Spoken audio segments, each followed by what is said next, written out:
Well, first time the Times tried to recruit me, Jack Rosenthal brought me to the Harvard Club. And I remember he said, you have to have the sushi. And I was thinking, it just seems so incongruous. So I had the sushi. It was great. But I turned down the job.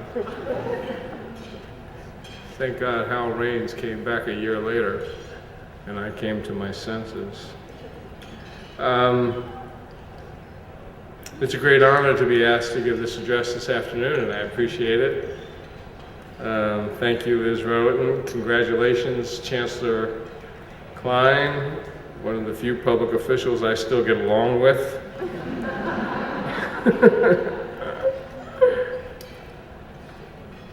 They return my calls, but boy, very often you don't want to hear what they have to say. I thought it was interesting that Derek Bell said Barack Obama had not taken any courses with him, which might account for yesterday's election debacle.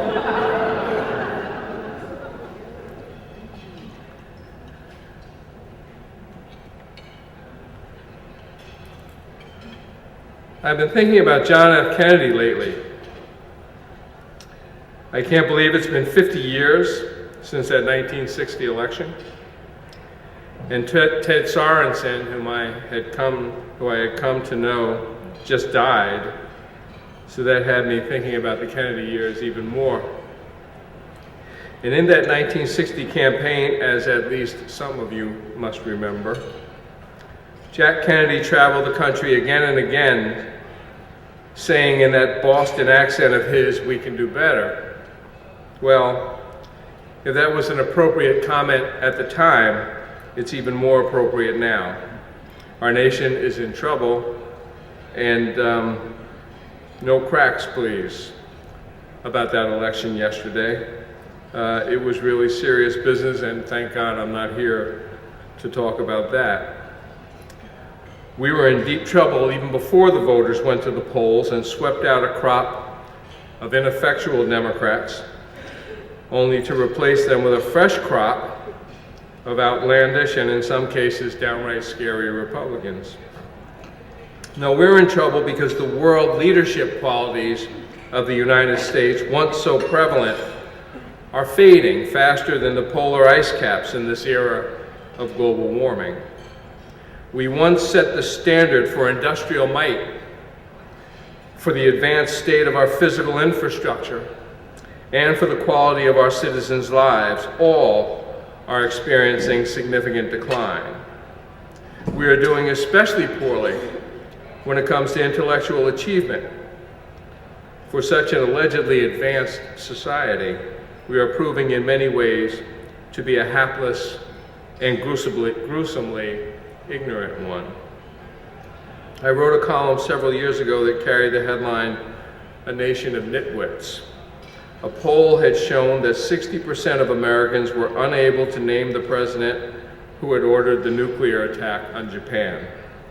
35% did not know that the first atomic bomb had been dropped on Hiroshima. 22% knew virtually nothing at all about an atomic bomb attack. They didn't know where or even if such an attack had occurred. One of the most popular movies at the time that I wrote that column was appropriately Dumb and Dumber. Not much has improved since then. We are often blatantly hostile to intellectual achievement in this country, while embracing foolishness in all of its many forms. One of the most popular Halloween costumes this year was Snooky of Jersey Shore fame. You should really see that show at least once. It would be instructive. Jersey Shore is one of the worst examples of public entertainment that has ever been conceived. And I take particular offense, having grown up in New Jersey. At a time when a college education is needed more than ever to establish and maintain a middle-class standard of living, America's young people are moving in exactly the wrong direction. The College Board tells us that the United States, once the world's leader in the percentage of young people with college degrees, has fallen to 12th among the top 36 industrial nations.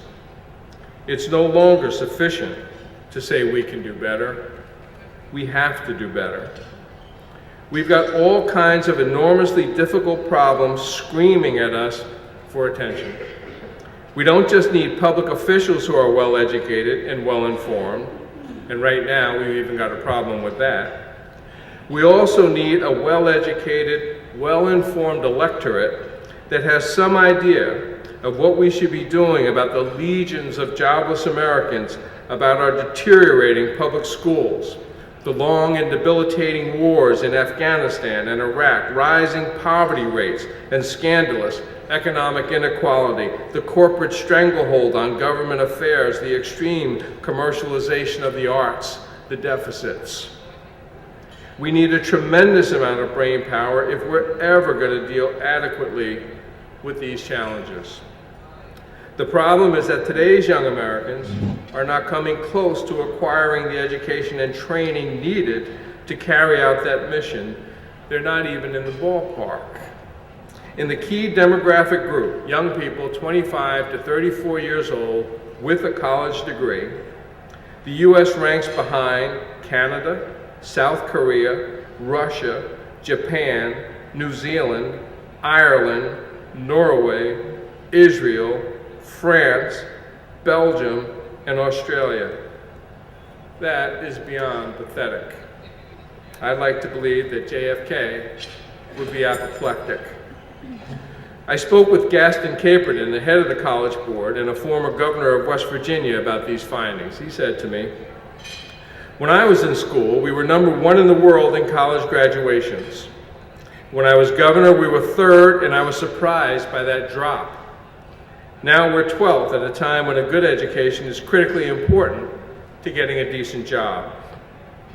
Despite all the talk about the race to the top and charter schools and waiting for Superman, these are gloomy times for American education. A child drops out of high school every 26 seconds. And as incredible as it seems, the report from the College Board tells us that it is expected that the educational level of the younger generation of Americans will not approach their parents' level of education." In other words, we're going backwards. And that should tell you all you need to know about the state of the American dream. There are 2 reasons I'm here today. The first is because of the enormous respect that I have for Liz Rowan. If she asks you to show up, you should show up. But the other is because Teaching Matters is onto something very important in the context of what is happening in our nation right now. What I love about Teaching Matters is that it dares to set the bar high rather than so low that you could crawl over it.